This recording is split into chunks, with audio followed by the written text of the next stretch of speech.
You're listening to Creating a Universe, a Love Anarchy podcast hosted by William J. Rogers. On this show, we follow the journey of creatives, artists, and entrepreneurs who are making a name for themselves in the ever-evolving landscape of today's industry. Featuring an insight into both Love Anarchy and the Lovaniverse music universe, as well as the individual projects and stories of each of our guests, from the music industry and beyond. So whether you're a budding creative or simply interested in what goes on behind the scenes, this is the podcast for you. Hello and welcome to Creating a Universe. I'm your host, William J. Rogers, and today I am here with Scarlette and Stan of the alternative progressive metal band TimeScar. How's it going, guys? Awesome. Going Hi. great. We're so Great glad to be here. Awesome. I got everything right there. I hope.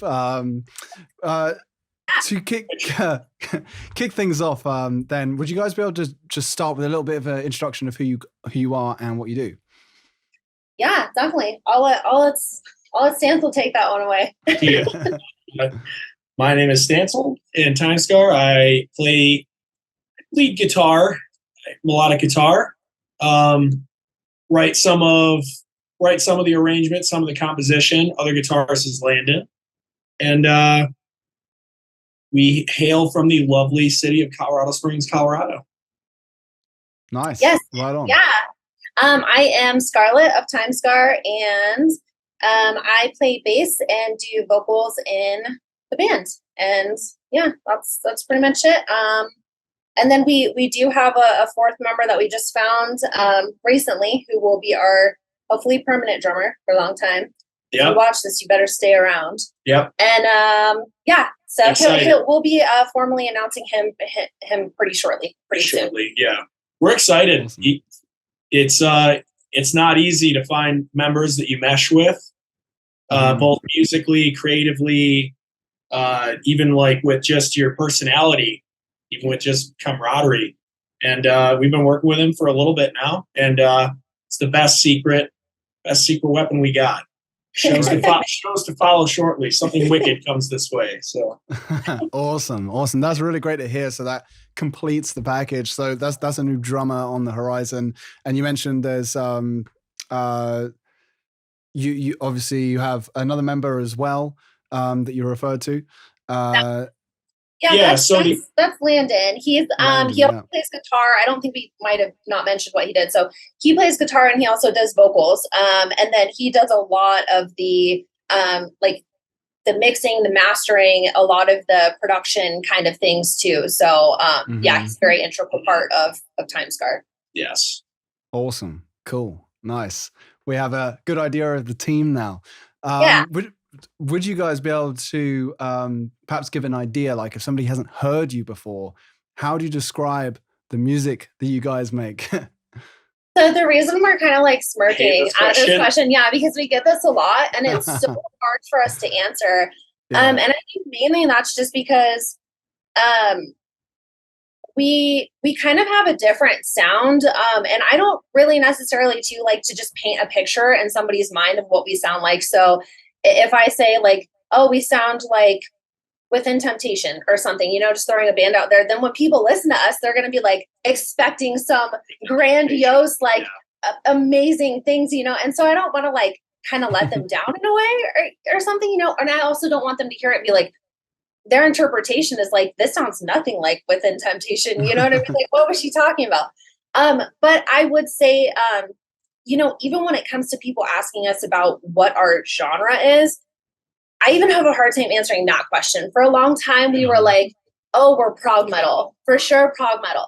And then the more that we started writing music and working together, I was like, I'm not really sure this is prog metal. And I think, Stanstle and Landon kind of have the same thought. And they're like, yeah, it's kind of more like alternative metal. Like, we kind of just say alternative progressive metal because we're not really 100% sure. We want to let people kind of classify us how they want to. And I kind of like that way too, because then we're not kind of gatekeeping ourselves in a way into one specific genre and have people be like, I don't like alternative metal. I'm not going to listen to them. I don't like prog, whatever. Right. But what I will say is we are a dual fronted band, so we do female, male vocals in pretty much every song. And we do write a lot of our songs with intricate time signatures. So that's kind of what I'll tell you. I don't mind if people say, oh, I listen to your band and it sounded like Lacuna Coil, or, oh, I listen to your band. Like, I love to hear that. But honestly, the times when I've asked people, what do you think TimeScar sounds like? They're like, I don't know. So I don't have a good answer for that. I'm sorry. If anything comes to mind for you, like, we would love to hear. Yeah. We would love to. No, that's really cool to hear about. I totally get it. And to be honest, I think that that's a great way to have it. Like, as the artist, you guys want to be doing your own thing, not necessarily thinking, oh, let's, pick this already existing category and just like, do a derivative version of it, So I love that you guys have clearly a broad scope of influences that you've brought to the mix and you've made your own thing. I mean, I refer to you guys as alternative progressive metal, like you mentioned there. I think that that's a good descriptive term. I think, there's definitely an alternative metal,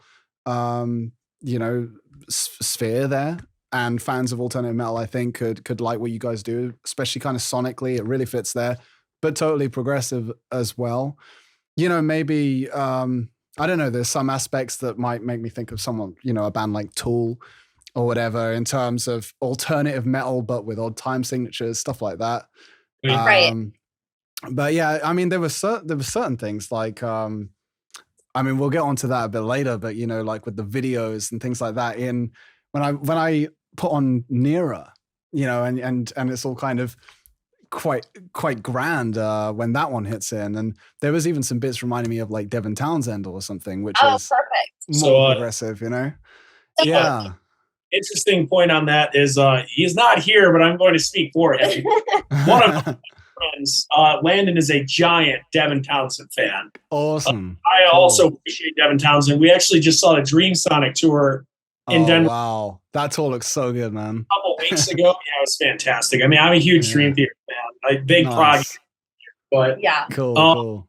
Yeah, no, the Devin Townsend aspect can definitely be there. I mean, we all really have very similar influences, but also very different influences. And I think going off of what Scarlette was saying, I think that's what makes our music hard to relate, like we're talking about, to one category. Because there's going to be parts that are very grand, symphonic. There's going to be parts that are heavy or very, sometimes like Nearer is even kind of like some of the chorus is almost mainstream or very like, just very groove sounding. But then like you also have parts that are very proggy or very time signature or very intricate.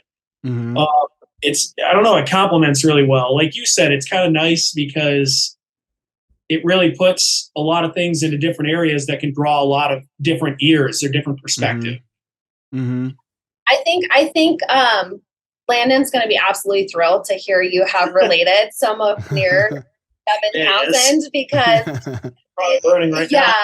He's really ecstatic over that. So really glad that we kind of gave you a little bit, some tones from there. So really neat to hear that. But yeah, I'd love to hear what people, think that we're relatable to. And that's super exciting for me because I'm like, wow, sometimes it's things I never would have heard. Like, I think somebody said on TikTok one time, like, wow, you guys sound a lot like Parkway Drive, was it? Or something? I think someone mentioned. And I was like, that's really interesting because I would have never heard that myself. Yeah. So, we love Parkway Drive, but it's sometimes a lot of the music that we write or we're working on currently, like we listen to it and we're like, man, we love all this heavy stuff and this just doesn't sound heavy enough. Right. So for like Parkway Drive, it's like, yes.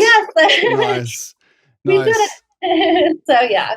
There was some like points, maybe like a couple of other flavors that I picked up was partly a little bit of a older metalcore melodic death metal kind of thing with the screamy part. Sometimes Landon's vocals, like at moments, it was reminding me a little bit of In Flames and stuff like that. More as an ingredient, so yeah, we love In Flames. Like, awesome. We all went and saw them a few years ago for my birthday, and like I will tell you, it was a birthday for the books, and I say it every time. It's like that was probably my best birthday. Like I was going cool. So much fun. Like, yes, I would do it again in a heartbeat. Nice. But yeah, so I mean, definitely a big influence to us too. influence. Absolutely. Yeah. Nice. I'm on a roll then with picking some of these things out. You're putting everything together.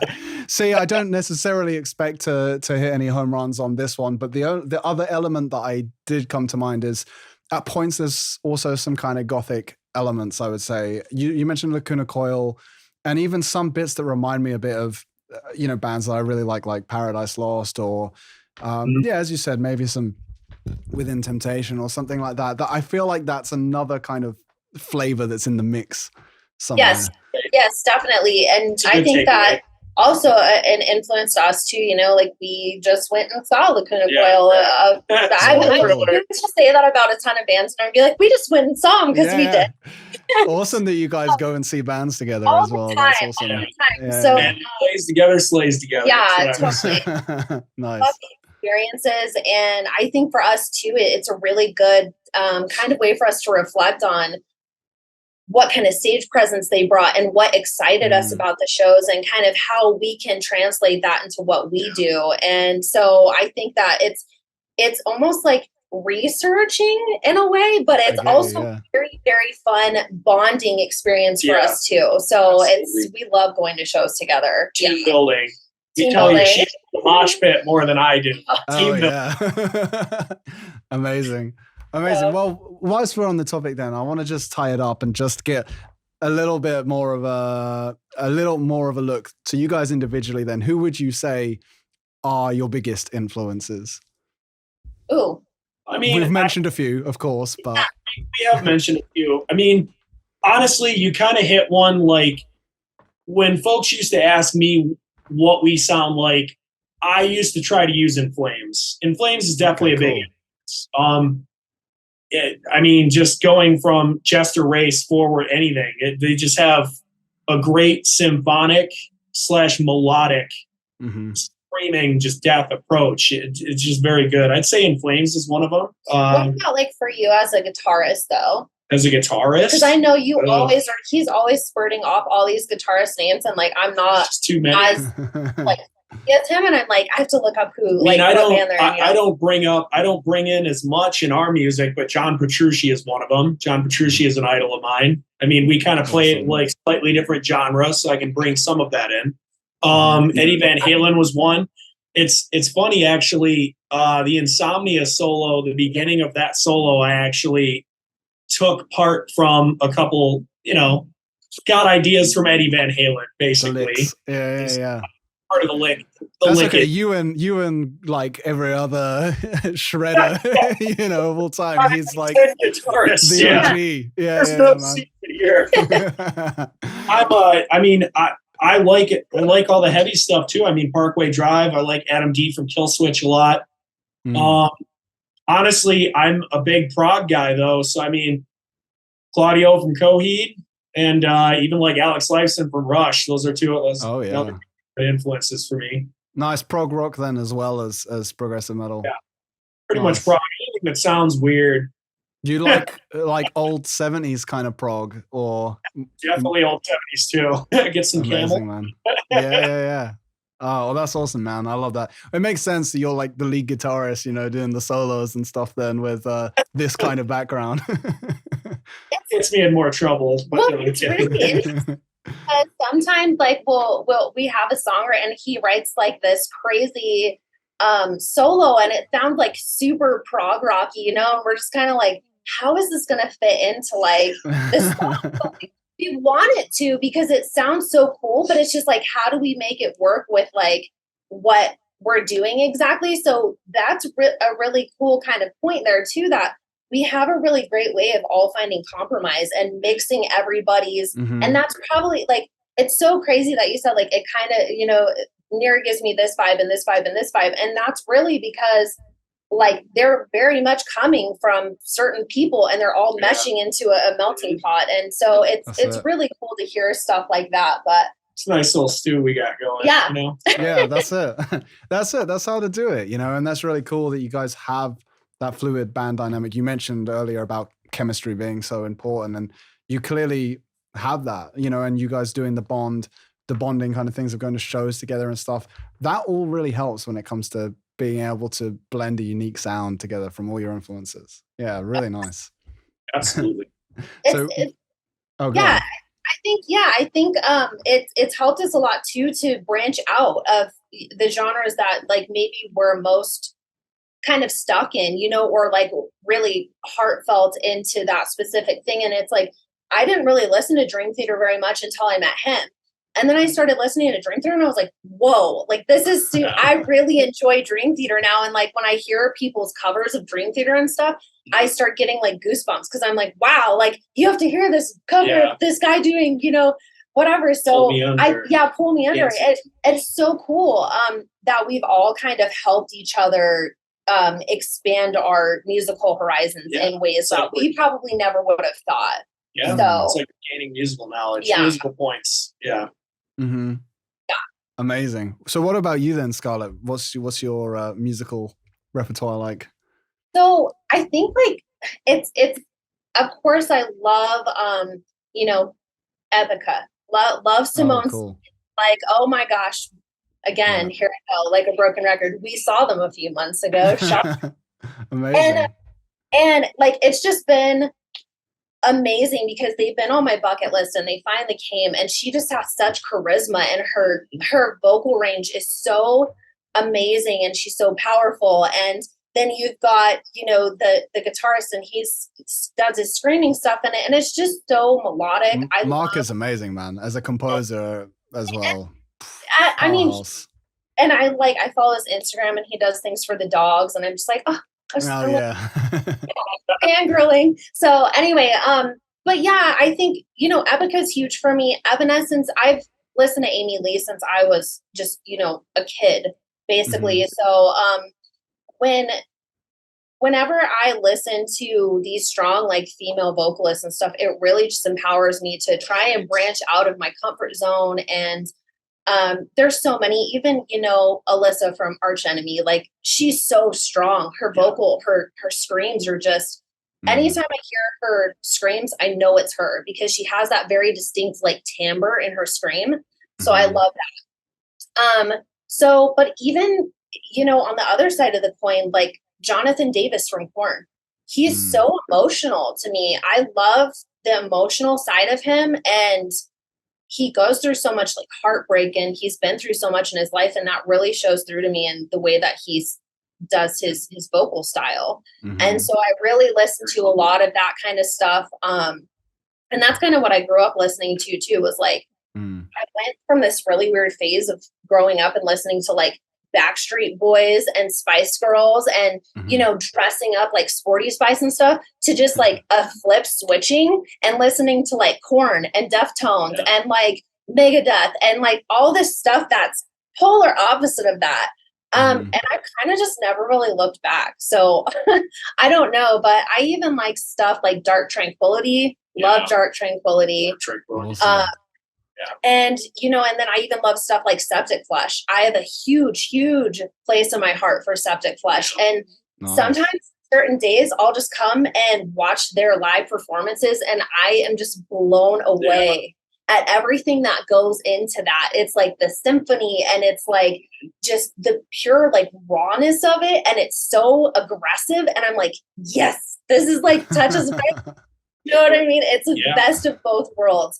Symphonic and heavy as hell, and I just love it. So I'm kind of all over the map, but you know, I think I kind of resonate with a lot of different genres within metal for sure.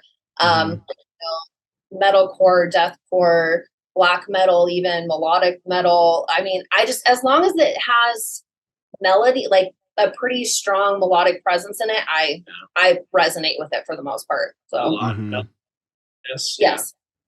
Nice. And what about, are you guys like through and through metalheads, or is there music outside of metal that you enjoy too? I mean, for the most part, I'm pretty much through and through metal. I listen to other things here and there.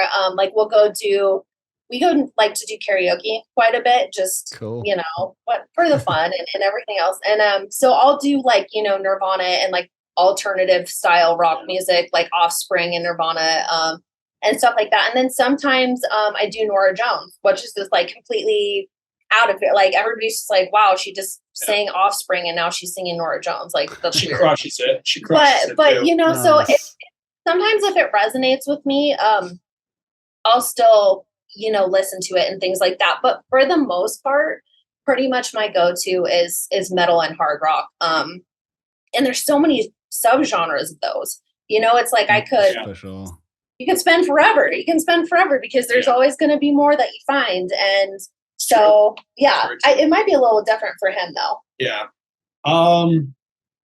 I'd say it. So I pretty much listen. So I'm currently going to school, finishing a music theory degree. Cool. Nice. So I can say that I appreciate everything. Like I grew up with like the Beatles, Styx, Monkeys, like 60s music. My grandmother was organist for 5 different churches in Chicago. So I grew up with classical music, Baroque, Romantic era, like, you know, Bach, Beethoven, Chopin. So, I mean, I kind of do everything. I kind of like everything. My heart is with metal, like kind of how Scarlette was saying, like, yes, I love metalcore. I do love symphonic metal, alt metal, progressive metal, all that stuff. Currently, I've actually developed a love for jazz. Amazing.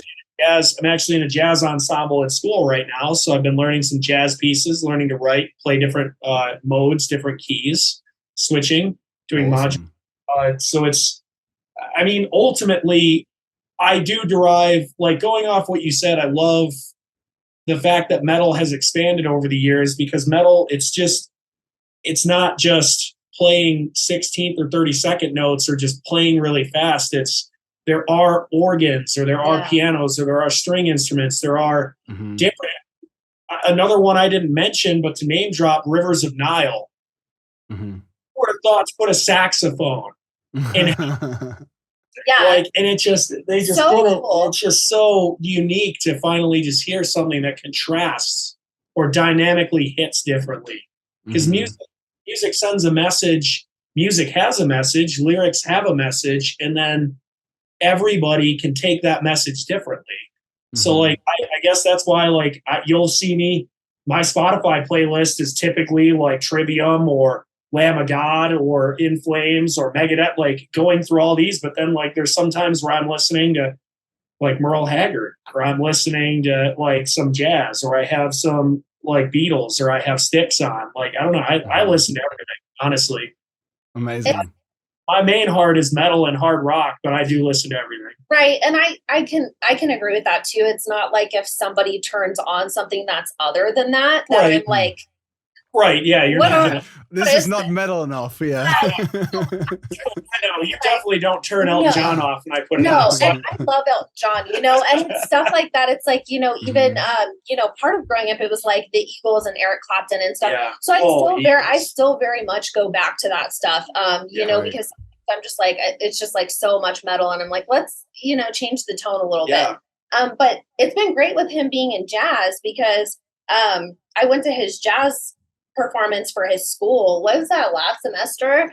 And I was like, okay, you know, like jazz kind of isn't my thing, but like, I'm going to go support him because it's important. And, you know, that's what friends do. And so I went to it, and I was just blown away at how amazing everybody played their instruments. Like, I was just like, there's so much sound, and it's just so organic. And it's like, then they had the singer come out that did how do you, girl from Ipanema? No, the guys that came out and did it's like an improv vocalization, I think, over, I'm sure so it's singing.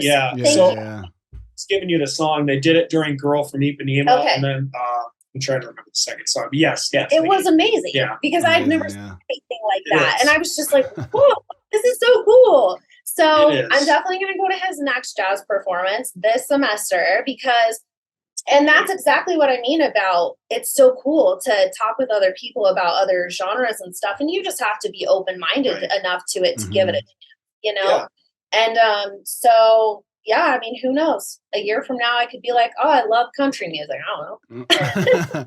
That's cool, man. Good to have an open mind, for sure.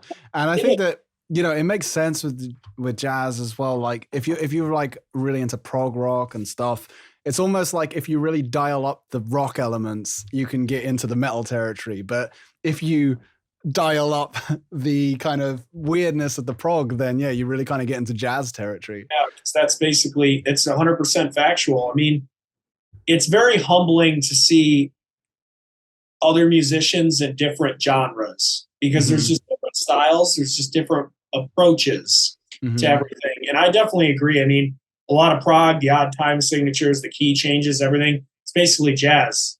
Jazz musician, the circle of fifths is like, it's their Bible. And they just trot and walk all over it. Almost as you say, once you kind of discover that, it's like, wow, there's a whole new world here. And as you say, like we can easily grow up as rock metal guitarists thinking, yeah, shredding and the craziest shredding. But then you get into something like jazz and that's just this whole other thing, And the same like you said about like country or whatever, even sometimes when you see amazing country guitar players and it's like, this is an entirely new world again, It's amazing. And there's so many worlds within the worlds. Totally. You know what I mean? Like not to get full like this, but like, there's so many worlds within the world. So it's just like, it's so nuts when you go to a different genre. You're just like, they do what and why? Like, tell me more, it's just crazy, but so cool. Amazing. And so just to quickly touch on it to complete the circle then, what would you say Landon is all about? We know that he's into Devin Townsend and obviously he's not here to speak for himself, but overall, what would you say? Is he a prog metal guy too, or? I'm sorry, I'm smiling. I would say prog metal. He likes prog metal. I mean, trying to think, what's that band, Slice the Cake? Yeah, he I would have a hard time just classifying him, saying like he mainly just likes this. He is pretty much a metalhead for sure. Like I will say that. I don't typically ever hear him talking about genres outside of metal. Not to say he's closed-minded or anything. I think he'd probably be open to them. But he is very well like versed in metal and everything that is metal. But yes, he's very Devin Townsend, Slice the Cake, Bleeding Through. He even likes stuff like that, like kind of older metalcore-ish type of stuff. Let's see, what's like some other ones that he really listened to? Necrophages. All right. They just went and saw Necrogoblicon like a few weeks ago. Nice, that's fun. So fun. Yeah, they sent me some videos from it and I was cracking up, but it's amazing. Yeah, honestly. So I mean, yeah, I think that's he really likes Septic Flesh. I think he very much Septic Flesh. That's where me and him really kind of like bond, is like over Septic Flesh and Bleeding Through and stuff like that. But I think he really appreciates the kind of like orchestral symphonic type of aspect that kind of brings in, like Flesh God Apocalypse. Also a really big one that he loves. And Flesh so he got me turned on to Flesh God Apocalypse. Oh my God. When I heard that for the first time, I was like, I know. I was like my mind. Yeah, I know. So I think that it's awesome because we all really like that super melodic, orchestral kind of sound of stuff too. And so we try to incorporate that at least in bits and pieces into TimeScar. It's not like, as far as I could say, we're a symphonic metal band, because we're not, I could say we're not that, just because I've heard true symphonic metal bands and we don't incorporate quite as much into ours as they do, as far as like the compositional aspects and everything. We have bits and pieces, but we do try to at least have that be incorporated in ways, because it is significant to us. So yeah, I get you. Yeah, I mean, it's really nice to have those elements, but as you say, it's kind of a different thing. I did a transcription one time of an Epica song, Chasing the Dragon. So I broke down that whole orchestration and I remade it for Pete Rawcliffe. He did a cover, and going through that orchestration was insane, man. Like it was really, really well orchestrated, like a proper composition, like probably more intricate than your average film score, let alone literally like classical music. So yeah, that's kind of a whole other thing. It's a lot of focus on orchestra. Yeah. And I think a lot of extra like time goes into that too. Yeah. And with us, we're already kind of like, we're all kind of perfectionists. We don't really have somebody in the band that reels us back and they're like, guys, just let it be. We're all he kind of tries to be the voice of reason, but it's hard because we're all like so passionate about what we're doing and everything. Right. So like adding an extra layer of like something as, time consuming as a super well thought out orchestral thing, being incorporated would just take us so much longer than I feel like our process is already. We're working on getting that more efficient, but I think that would just be a whole nother layer. And so it's not that we don't want that, and it's not that we probably wouldn't want to incorporate more of that. And who knows, maybe in the future. I mean, I like to say it's an open book. Yeah. You have no idea what the next chapter is going to be. Yes, but I'll have to listen. You have that posted online, that Epica song that you did? It's on Pete's YouTube. It was like a stripped back one, so it's mostly like the orchestra and him singing. We'll check it out because I do also love Epica. Send us the link after this. Okay. Yeah, no, I will, but it was more in terms of like what Mark Jansen is doing there, or in those pure symphonic metal bands. It's like as you say, it's the fact that in this instance the orchestra becomes a main instrument or feature. So you guys obviously have your instruments, you have your guitars and your bass and things like that. So it's more about using symphonic elements as an arrangement kind of feature, Yes. Yeah. Absolutely. Cool. But I want to get into like how all of this stuff comes together then. I kind of have a good understanding of the ingredients that go into the cooking pot. So now I'm curious about the process, like in terms of you guys writing and producing a song. Like, where does that typically begin? How do we typically go through the creation of a song like that? Well, it's been different. Each song has kind of been different. I mean, there's been a couple songs that have been brought to the table. Landon is kind of, I don't even know how to say it. He's basically a mastermind. He is kind of a mastermind. Yeah. I mean, a couple of the songs he's written a lot for, and then he brings, like, basically one of us, like, I have a couple songs that we're working on that I've mainly written. Scarlett's had a couple songs. Like, basically, like, sometimes, I mean, it's kind of different, being honest. I don't know. It's hard to explain. Like, so, yeah, I think, like, it does start with definitely, usually Landon brings something to us and he says, hey, this is just an idea that I'm having. And it'll be in a very like rough draft phase of it. So we use like a program that we basically tab everything out in, all the instruments. And it's everything. Yeah. And it kind of like that. Yeah. Yes. And so it sounds, like very Zelda-esque, robotic, like, whatever. So when we first hear it, and so we'll kind of listen to it, bits and pieces of what he presents us, and then we'll change a few things around maybe, or we'll discuss things or thoughts or maybe ideas that it's bringing to mind for concepts and things like that. And then we kind of go through and kind of build off of that. Yeah. And that's been pretty efficient for us as far as just starting out with like those bare bones of just like, hey, these are some riffs that I wrote and I put them into this program and we're going to listen to it through. And so that's kind of how we've been starting with things lately. And then other times, though, we'll have like Stan will come to rehearsal and he'll be like, listen to this riff, or he'll play a riff and we're like, remember that new sound you were looking for? Yeah.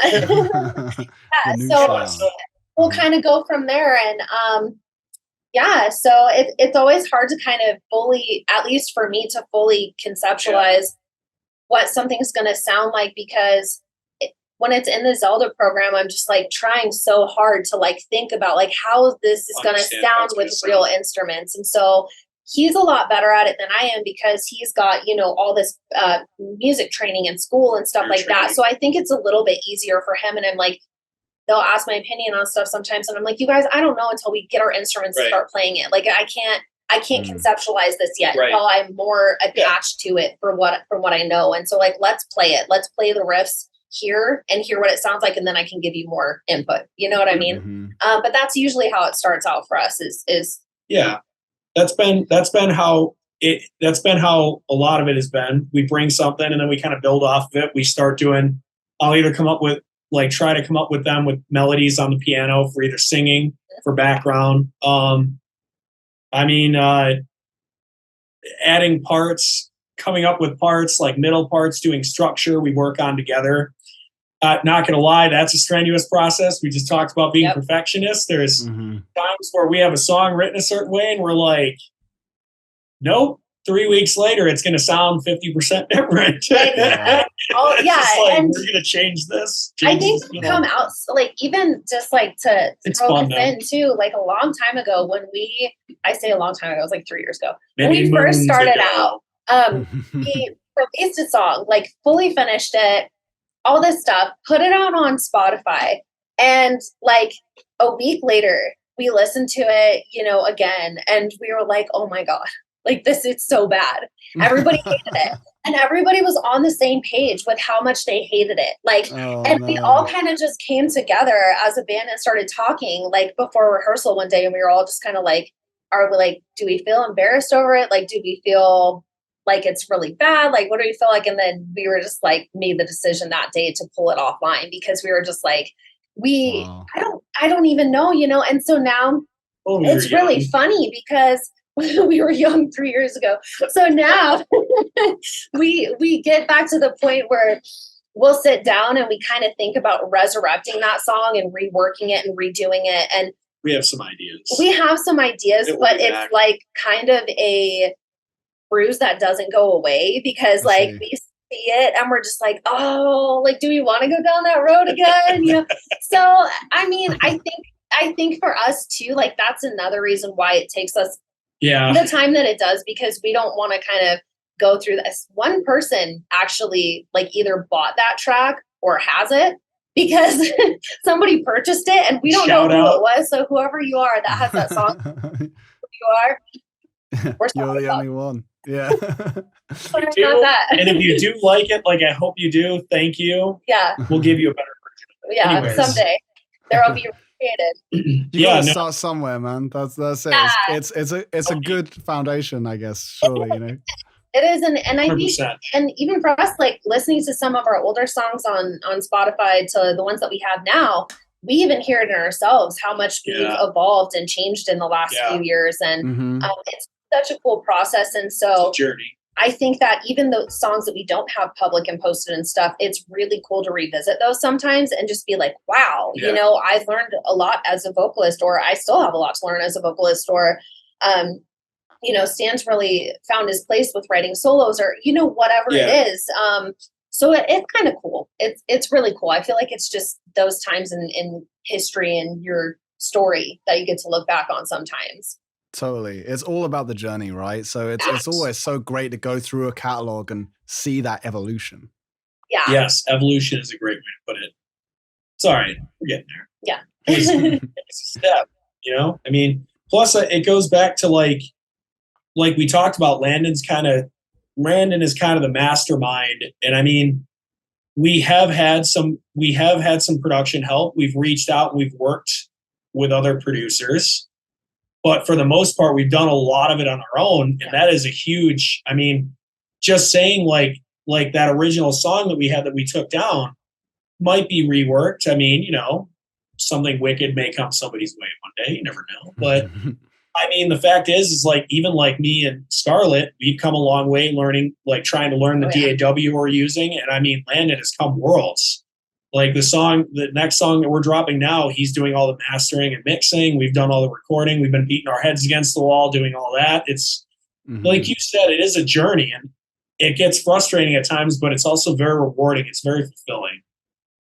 It is. Able to write, put things together. And I think just the willingness to learn. I think we all have that in this project. Very true. And that's what makes it so great and evolving, is because all of us are trying to work on ourselves as individuals as well as in the band, so it's like I do like vocal coaching twice a month with a vocal coach, and and then, he's in school for music, and Lando is constantly learning stuff about mixing and mastering and video editing and stuff like that. So all of us collectively just trying to work on ourselves continuously and then bring it all together as a band is really cool too.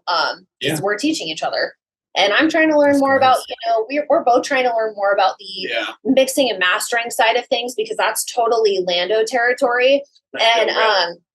And he'll talk to us about some of that stuff sometimes, and we both kind of look at each other, and he can tell that like we don't know what we're just like, what? So, the more that we try to learn, though, I feel like the more we can all help each other for the common cause, which is getting our art out there. So that's amazing. Yeah, I mean, that's great. Like, to be helping each other develop in that way, it's just really positive experience all round, and that's how any good team should be. Yeah, absolutely. Really cool. And yeah, so I mean, I guess you guys doing a lot of this in the room together, like you all live locally to each other, and so yes, we do.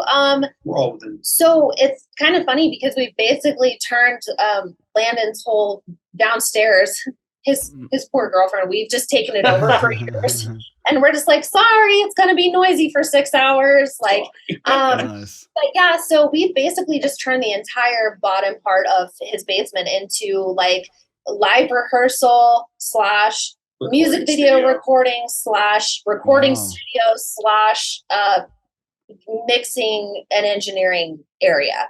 So so it's kind of become, and you'll see that sometimes in our videos and stuff, we're doing our live our live rehearsals, and you'll see all the green screen in the background, and that's because we shot a music video there like the week before.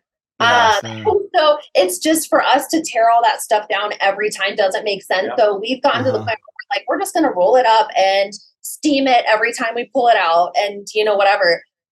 So it's very, very functional for what we're doing, and like right now we're doing we record our vocals and stuff in a closet that we have put sound treatment up in. I was gonna say, it is a very fancy closet. We made it a very fancy closet. Made it very homely. So Steve inside of the closet. There's like lights and all this stuff. There's it's some very wonderful homey. Black drapery going on. I the lodge from Twin Peaks, but instead of the red drapery, it's black. Nice. So very cool. And so it's pretty awesome. It's very nice for us because we can take our time with recording. We're not on somebody else's time, and we're not spending a ton of money, and so then we can put our money into other efforts and things like that. So it's been really good. We don't know if it'll stay that way forever. Hopefully, as years go by and stuff like that, we can hopefully delegate the responsibility on somebody else, because it is a lot, and I always refer to Brett or Lando as being like a single mom. I'm like, you wash, you dry, like you take care of the kids, because he does everything. Like he hosts everything at his house. He always sets up the equipment. Like then at the end of the thing, we all leave after our recording sessions, and he's mixing and mastering. And so like every time I go there, I'm like, yeah, he's like a single mom. To all of us, even though he's not even like that much older than us, like 2 years or something, but best he mom is I ever had. Great. He is really, really such an integral part of TimeScar. And I think that we wouldn't be where we are now without him, because of the technological, especially the technological hurdles that me and him. It would take us 3 times longer to figure out the stuff that Brett's like, or Landon's like, this. I would be face down in a cornfield, no doubt about that. So he's the person that you really want to talk to about production and things like that and everything. We know like a little bit about it and kind of what he's taught us. We are learning. But that's why we're trying to learn more, because we want to be able to help him out too, so it doesn't feel like there's so much on him in that aspect. Especially with him, he edits all of our videos too, all of our music videos, the 3D like rendering and all of that. He does all of that too. So So sometimes we feel bad because we're sitting in the background at rehearsals or a lot of time, and me and him are messing around. I don't know, writing songs. We're having fun trying to practice songs. And here's Landon over here, like trying to edit this and move this and do that. And we can just see kind of like the frustration on his face sometimes. And I'm like, I wish we could help. Like we don't know what to do. Yeah, I get that. Yeah, yeah. So. No, I mean, now you touched on it as well. I mean, the things that you've done with the videos are amazing. Like, and yeah, so I guess, as you say, Orlando's doing a lot of that video editing, but like, yeah, as you say, all green screens, and all 3D rendering and stuff. Like, man, I don't know many, if any other, like, you know, DIY unsigned upcoming bands that are doing stuff like that themselves. Like, that's really impressive. Yeah, it's definitely very time consuming. Like, you know, even from the shooting and thinking about the concepts and everything, because we'll sit there sometimes and spend a whole rehearsal just with a whiteboard writing out what we think the video should look like and storyboard, if it's realistic and everything else like that. And so, you know, very often, like, we'll come up with a whole plan and spend a rehearsal on it, and then we start doing it and we're like, this is not feasible. It's not feasible for what we have access to and what we're able to do. Like, you know, because, and me and him always come up with this crazy ideas. We're like, well, what if somebody flew in on a dragon? Like, you know? Yeah, cool. I did fail to mention the fact that me and her both love power metal. Right? Yeah, we love power metal. Like, it's get a dragon in there too. Yeah. Yeah. It's not really Landon's thing, but we're always trying to like sneak it in somewhere. But I think that we have to work within what we're capable of doing too, you know, because we've got our cameras already and we have our equipment and stuff and our investment with the things that we have. And so we're really resourceful in that aspect. And I think that parts of it too are just, you know, with our last video, Insomnia, there was a whole half day of shooting that we did with scenes. And when we ended up actually going in to edit everything, we looked at the scenes and we were like, man, these don't look very good. Like, they don't look as professional as we thought they were going to look. And it's going to be jarring in the video. And maybe we should choose to cut them.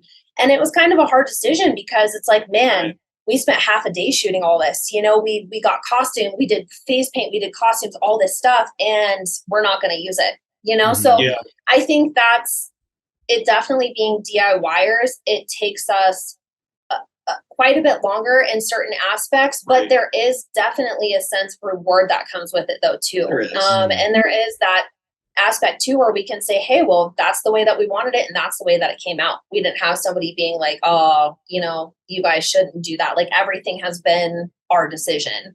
So that's also been a plus side to it. So we're really fortunate to have the resources and everything that we have and the knowledge that we have and the teamwork. So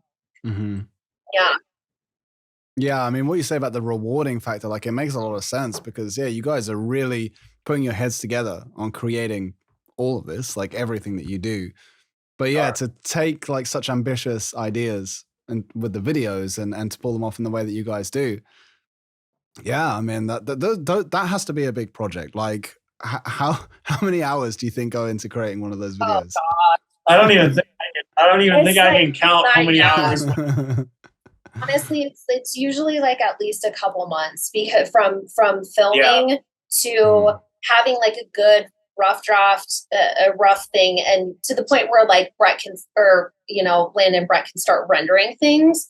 Then it's like that is when it's kind of the hardest part because the 3D things take a while to render. So like sometimes you don't even really know what something's going to look like until a day later. So like he'll start rendering these things and then we're like, well, we'll see what it looks like tomorrow. And then if you don't like it, then you've got to go back and re-render stuff and it'll take another day to render or whatever. So it makes it a little bit taxing because we're like, we just want to finish it, and it's hard for us to necessarily say too, like, hey, we're dropping this video on September 6th or something, because sometimes there's setbacks. We had a few times ago where something happened with our hard drive right? And so we lost some of our old stems to songs and things, or they got lost or something. We lost, quite a bit. So it's things like that, that you don't anticipate. Yeah. So it's hard. And I'm sure you've even been there with stuff where it's just like one of those like, oh, like, why didn't I do that? Losing a hard drive is a nightmare, man. And so, so it's a thing, but I think it would be hard to say in terms of hours. Usually it takes us a couple months to do a video from shooting, from planning to shooting to editing and then to release. And, we try to plan our releases and stuff strategically. And, Landon comes from a marketing background. I currently work in marketing. And so all of this stuff and our releases and everything is a very well thought out kind of thing. And we usually even have like half a rehearsal where we sit and we dedicate to just talking about our release strategy and our marketing and our goals. And so that's awesome. Also very much part of it. Yeah. Huge part of it, man. It's the whole package, really. That's really cool. Really great that you guys are, you're really covering all the bases, together and have your own operation going here, Yes. Divvying up roles to everybody. We do, and we have to, because it's just way too much for one any person to do, and so we do feel kind of like, even with the newest member that we had join, we're kind of like, all right, well, this is how it goes, but like, welcome to the band. It's to make music, but like, what would you like your responsibility to be? Here's your stack of things to do. Because I do this, he does this. We are missing A, B, and C, so you're our guy, right? Nice. So it very much works out that way until something changes. But I think at times it can definitely be exhausting. I think at times it does kind of put a little bit of stress and added pressure on us, because we just want to be creating, we just want to be writing music and stuff like that. But it's like, we do have a lot of other things to do to make this what we want it to be. And we realize that all that hard work is going to go into it. So. Oh, amazing. I mean, you guys are doing a fantastic job. It's so cool to hear about how you approach it, but also as such a unit, as a real team. That's really cool. I mean, that's something that I don't think is necessarily too common. I think it's hard to get that kind of group synergy going, and even in a lot of bands, often a lot of it will, fall onto an individual or something. So, the fact you guys have all those bases covered and you work as a team like that, super admirable, man. Really awesome. Thank you. Yeah, we're trying. We try. We're learning. We're learning as we go too. So it's been an experience. It does. Yep. So to roll things back a little bit, then, how did you all meet, and how did the band start in the first place? So how do you want to talk about this? Right. So kind of like chronologically. So it basically started out as so. I was leaving a different band. I just wasn't feeling very like fulfilled in it and stuff. I didn't really feel like I was being heard very much, creative wise. And so I kind of left that band and I was looking for another project. And I told my sister, I said, hey, like, I'm kind of, can you send feelers out? My sister's a bartender, so she knows tons of people. Like she's, social butterfly. So I'm like, hey, put feelers out. Like, I'm looking for somebody to be in a band with or start a project with. And she's like, oh, well, her best friend, she was like, my best friend has a guy that she just started dating that is big into music. Like, I think he produces music and stuff. And I'm like, oh, really? And I'm like, what kind of music? And she's like, pretty sure it's metal. And I'm like, okay, I'm interested. Like, you've got my ear. Let's talk about it. So she gave me his Facebook information. And I wrote him a message on Facebook and I said, hey, like, heard you did music and stuff. Like, do you have anything I can listen to? And so we just kind of opened up the conversation that way. And he was like, hey, well, what would you think about, like, we kind of mutually decided to start jamming something, whether it was just covers or something. And I said, all right, well, next time my sister comes over to hang out with your girlfriend, I'm going to come over and we'll try to do some music stuff. So it started out with us in his basement just doing covers of like Deftones. So that was something that we both talked about. And I said, yeah, I really like Deftones, White Pony album, like Around the Fur, all this stuff. And he's like, yeah, okay, I really like them too. So let's just start there. So I said, okay, cool. And it's got the highs and lows, you know, the clean vocals and the heavy vocals. So I was like, that'll be good for us. So it started out me and him just doing covers in his basement. And then we got to the point where we were like, hey, let's turn this into something more. Like, let's try to find more members. And so there's a website called Bandmix. I don't know if you've heard of it, but it's basically, you know, musicians find other musicians. And so we got on there, made a profile, started looking for people, and I stumbled across Stan. Yeah. And so I hit him up and said, hey, would you be interested in auditioning and all this stuff? And he said, yeah. Yeah. I mean, honestly, I was even just the recordings, the 4 or 5 songs on Bandmix, I was blown away. Like listening to Crux, like the original scratches of Crux, Portal. We have another song that I'll just name drop. Why not? There's a song, The Ferryman. We don't have it recorded yet, but there's a scratch track that we have of it. Just listening to it, I was like, wow, this is so melodic, so heavy. Like, yeah, I mean, it was love at first ear here. Yeah. I literally like heard it, and I reached back out to her, and I was like, I would love to. And I mean, I was, not to go too much into the weeds here, but I was going through a bad time. I had actually like not been doing much musically at this time, but like I found them, she reached out, lo and behold.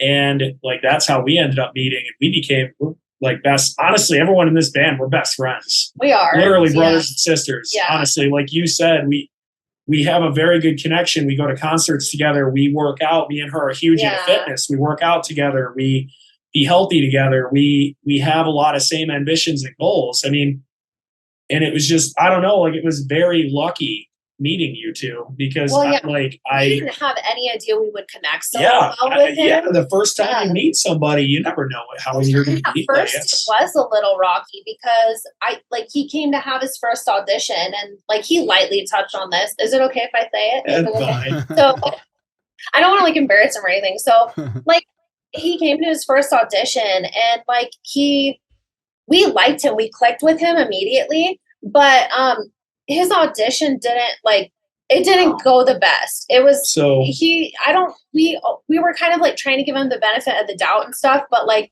he wasn't really taking the reins of anything, and he was just kind of like you could tell he wasn't really there, like super like mentally he didn't seem super engaged with us. And so we were just kind of like, this is interesting, you know, like we didn't really know what to think of him. And get like a full try. Right. It wasn't like a very good audition, to put it. I'm sorry. Like, oh no, it's all right. You know? Yeah. So being perfectly honest, it was interesting because I really liked this band. I was going through a dark time. Yeah. And I wanted to meet them. I wanted to try. I gave it a try. And again, like not going into like a whole hour discussion because I love to tell stories. I didn't actually cut it at first. Yeah. Because I was going through some issues. I was trying to practice. I was living over an hour away. I was going through some things. And although I didn't cut it, they were very nice, very happy with me. Like, hey, we think you're a really nice dude. Like later on, or like if you like ever wanted to try again, we could. Well, we kept in touch. I kept in touch with Scarlette. And I don't know exactly how this happened, but Scarlette kept trying to ask me, like, what concerts are you going to? Where are you going to? Like, what are you doing? How active are you? I missed them at an Avatar show locally here, but I saw you guys at a Light the Torch show at a local venue here. And literally both of them were just like, restructuring things. We want to give you another shot. Let's see how things work. And to their wonderfulness, I had been working on myself, and nailed it. The second time he came back. The second time we ended up meeting together, I actually had one of the songs down. I had another song down, and creativity was flowing. And And we were like, things worked out. Yeah. So I was pretty happy about that. I got my second chance and it worked out. I was like, yes. And he's been here ever since. And so it's been great. And then I think it's all Howard, I'm telling you. It's just the amazingness of Howard Jones. Howard reunited us. I'm sure that's not the first time you've heard that. Howard, if you ever listen to this, we love you. Sorry. You love Kill Switch and Howard Jones. Yes. So then basically he was a permanent member. And so then it was just the three of us for quite some time. Yeah. We were looking for a drummer, and I don't know what it is, but something about drummers, man, they're just like far between. Or I started thinking it was us. I'm just going to be humbly. It's just like a relationship where you're like, maybe it is me. Like, we're like thinking like, why can't we get this to work? But, so we had auditioned a few drummers, the ones that we, had found or wanted locally, the opportunity. Yeah. And we just never really ended up finding the permanent fit for whatever reason. Some of them lived far away. Some of them just had work or family issues come up and they couldn't commit anymore. It wasn't always just, So, some of them can't do double pedals, all that. Time or two. So I can't either. The time signatures and all of that stuff. Yeah. No, really though, you guys don't make it easy. I think it's probably that's so funny. I feel like you might be kind of hitting the nail on the head a little bit there, but yeah, I think the difficulty of our music too, with the constant time signatures and some of the songs, I think it's intimidating at times. And I mean, even for us, like sometimes I'm just like, oh, I'm ready to like bash my head against a wall. Yeah. And so I can only imagine from a drummer's perspective, they're just like, you bastards. Like I have to be in charge of all of this. Like, what the hell?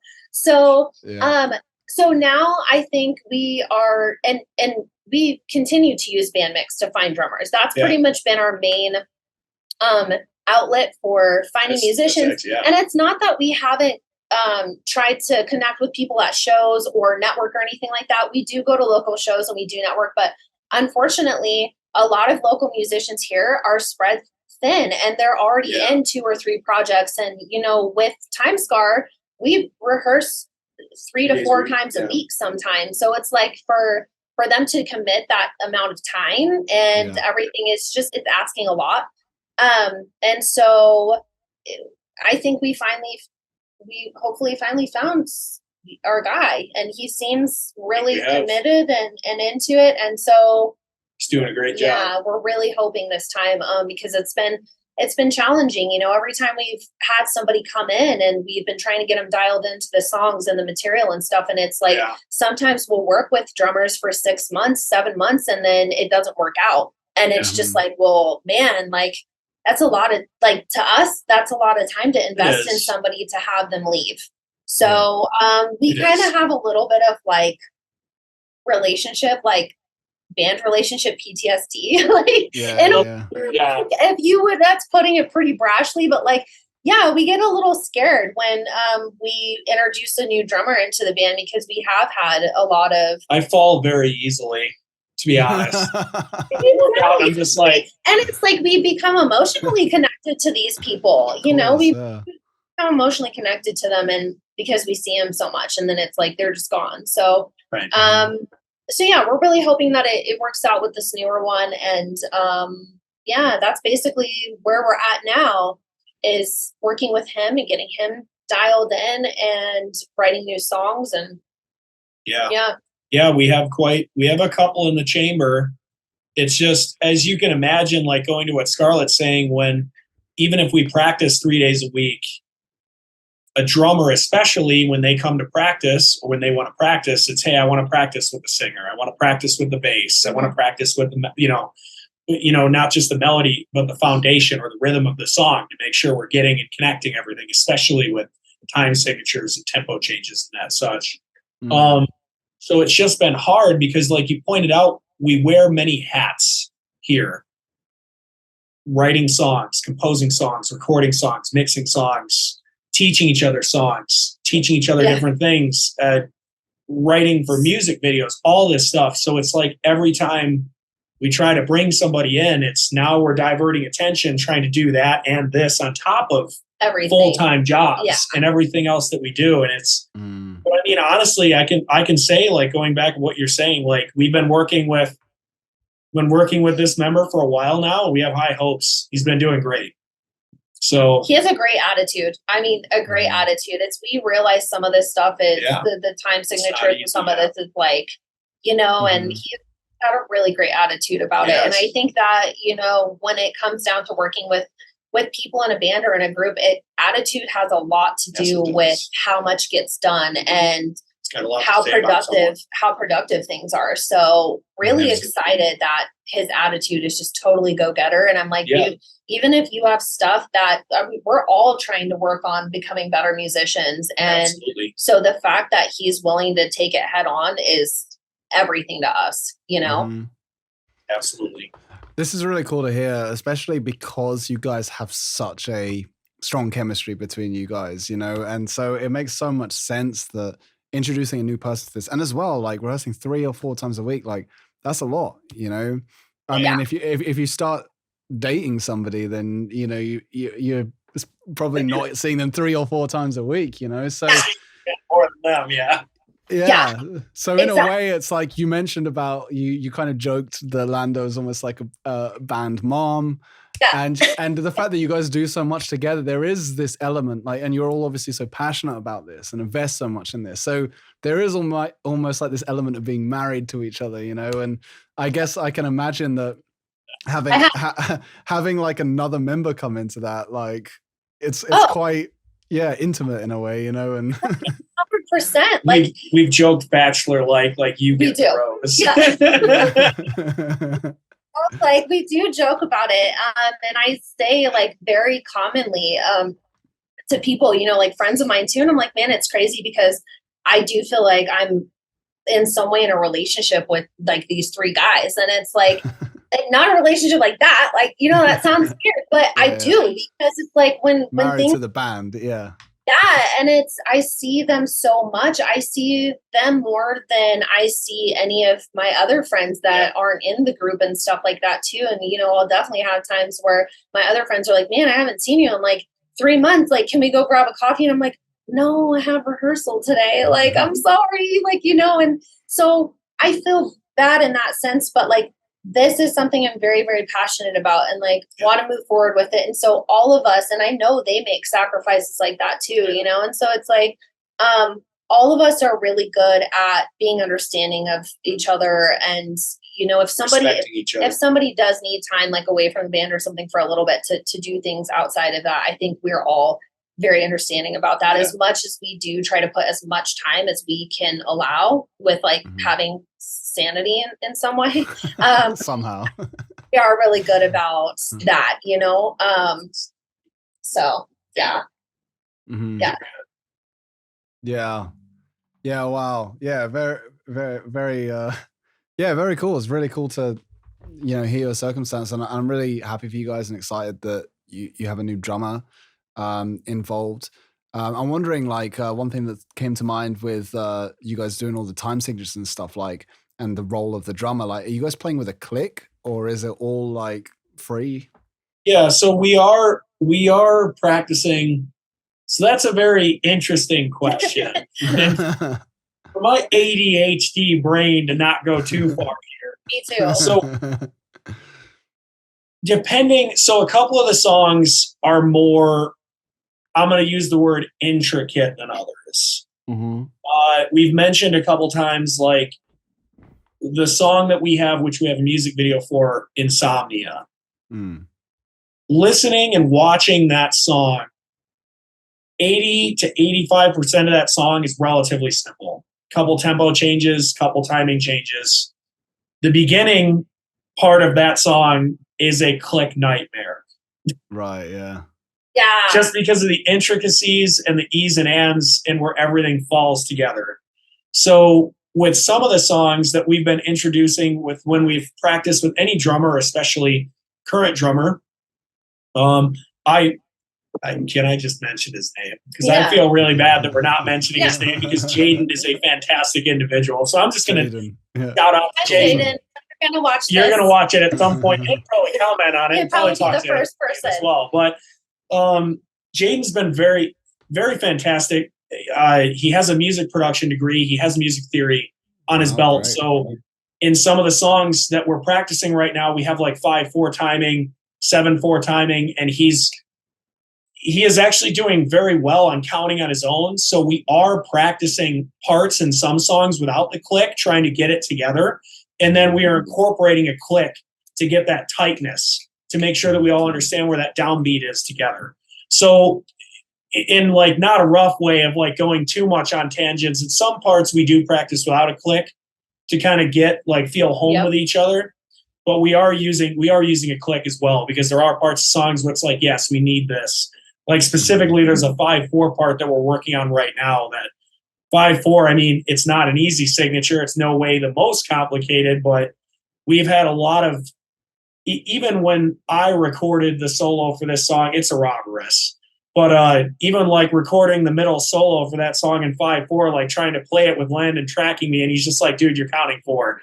Go back to square one, like do it again. And I'm like, dude, you're counting 4, do it again. I'm like, like, okay. Like, it's so hard because we sit in the studio when we're recording parts like that, and like sometimes I can just see the frustration on everybody's faces, and it's like one of those moments where you're just like, why did we write something like this? Like, why? But it's like, why did we do this to ourselves? It's like at the end of it, when we accomplish it and it sounds good, we're like, all right, like this is just another feat that we like, we conquered. And so it instills that sense of, accomplishment and everything. So there's that very exciting piece to it that I think we're almost kind of like sickly addicted to.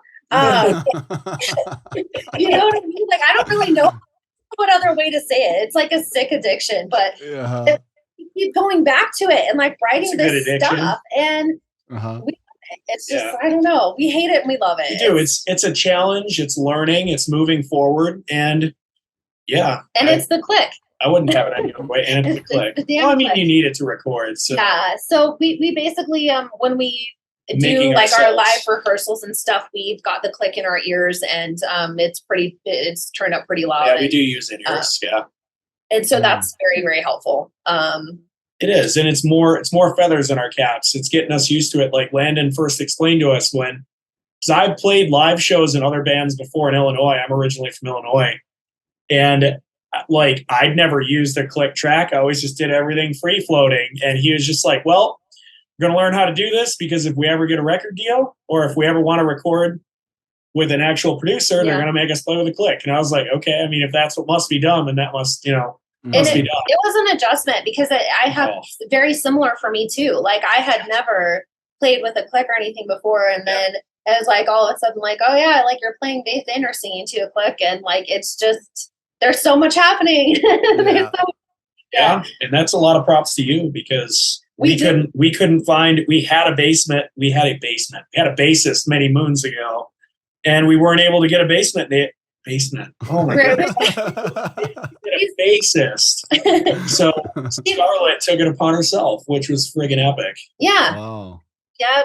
So it was a great, it's been a great kind of journey for me with that. Like, so my ex used to play bass in TimeScar, and after me and him split ways, we did offer to let him continue to play in the band. It wasn't anything like that. He chose to kind of go his own way. He lives about an hour and a half away anyway. So he kind of chose to go his own way and everything. And I was like, well, that looks really cool. Like, I kind of want to do it. And there was always like, I think too, there was always these parts, in the songs where it would be like, Stan and Lando would just be jamming out like musically, with their instruments, and like I wouldn't be doing anything vocally, and I felt left out, and I was like, I kind of want to be like hanging with the boys a little more, and so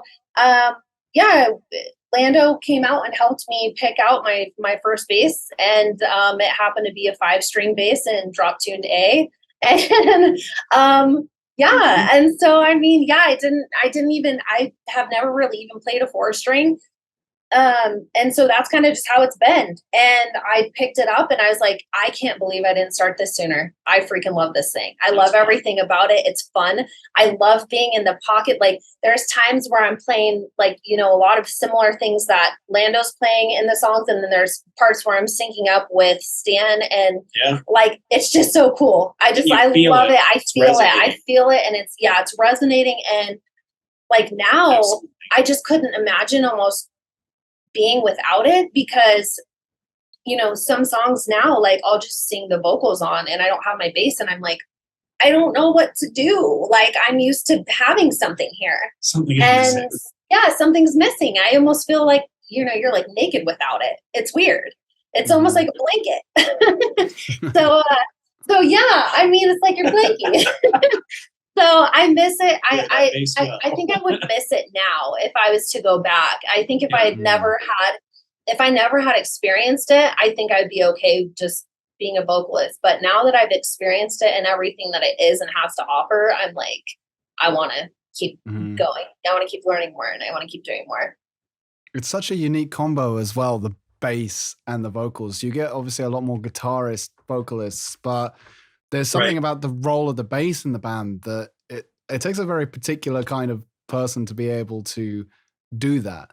I mean, how was that? How was that as a learning curve for you? Especially like you basically took over as the bass player straight away whilst learning from scratch.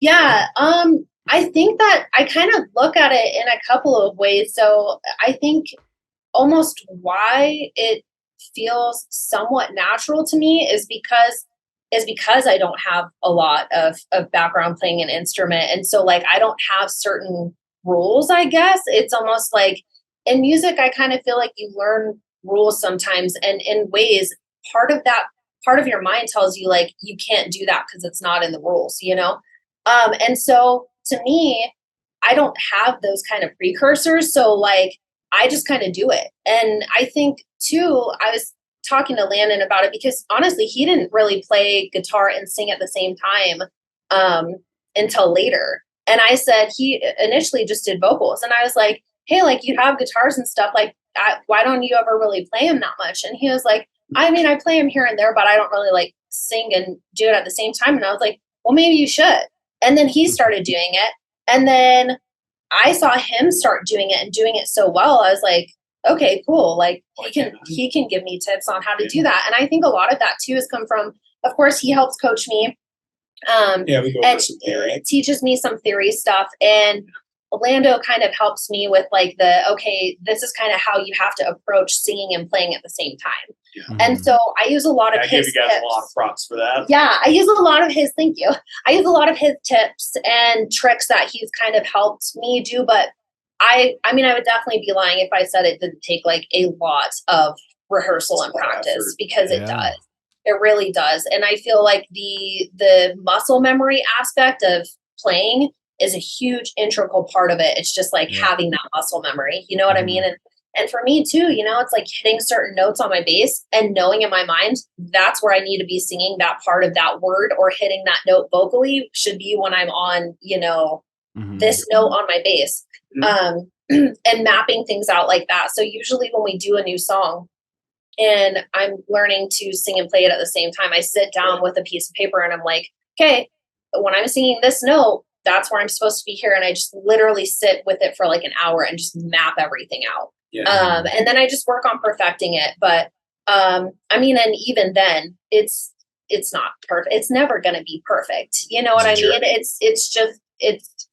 It's a crazy thing to try and do sometimes. I'm not going to lie. There's times, especially like if they write something that's really complicated in the music, I just look at them and Landon's like, oh yeah, you have like this grandiose vocal part over that. And I just look at him and I'm like, bro, are you kidding me right now? Like, what do you think I am? Like, what do you think? I'm not some musical prodigy. Like, I have to really work for this shit. Like, it's going to take me a while. You're like, becoming a prodigy. So yeah, so sometimes I'm just like, hold on, reel it back a little bit. Like we're playing like a 5/4 or like whatever, some crazy time signature. Like I'm not singing during that. Just so you know.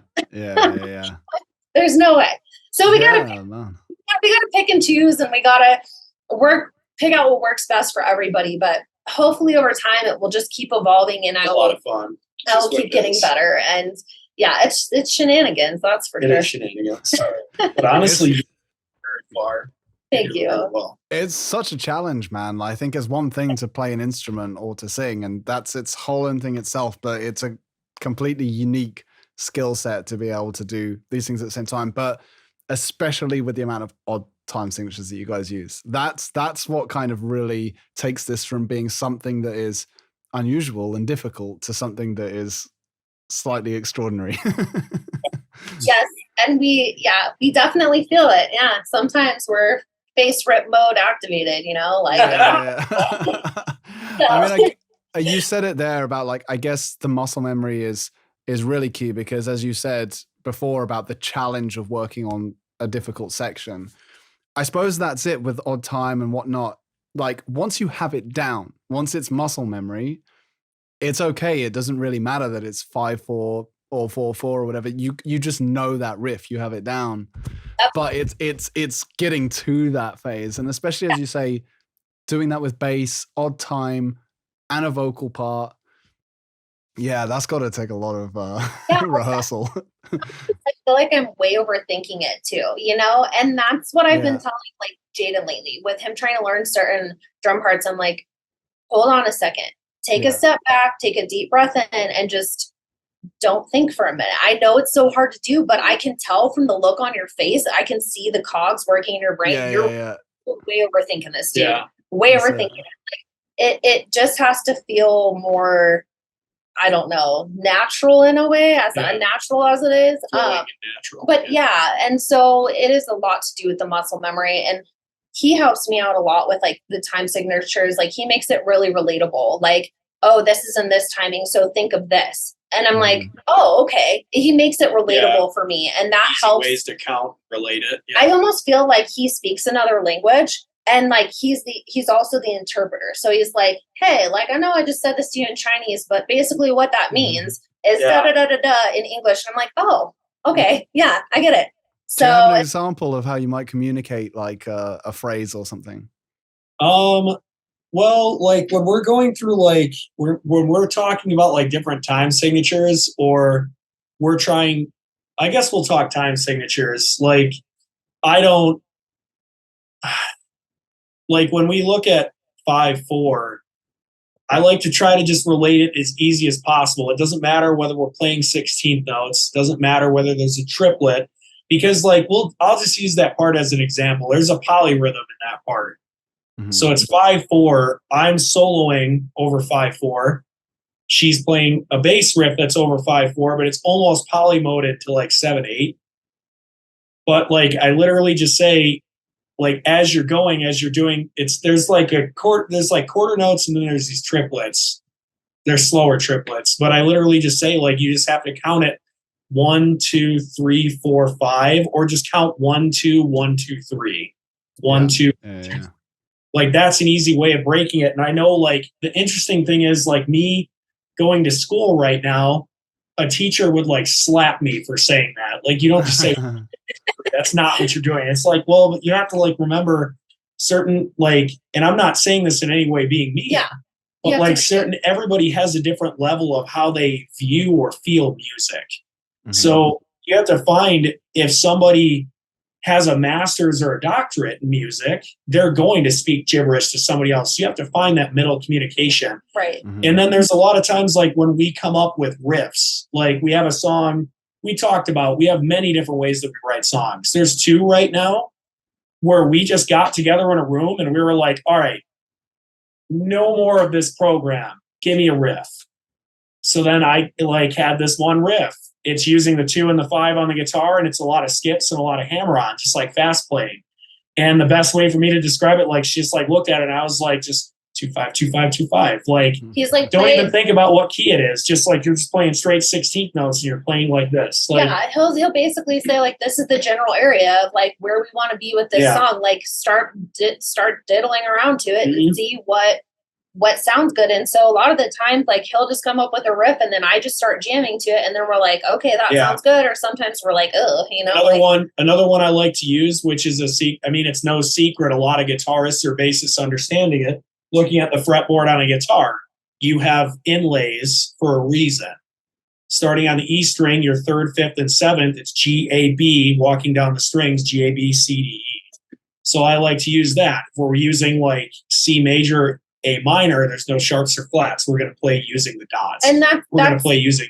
I think that's what's helping too, is like he's telling me, like he's giving me the general directions, and he's like, okay, so we just played C minor or whatever, however you do it, you know, whatever, depending on what we're doing. And then we'll keep playing that. And then I start thinking, okay, well, I know this is the general area of what's in that key.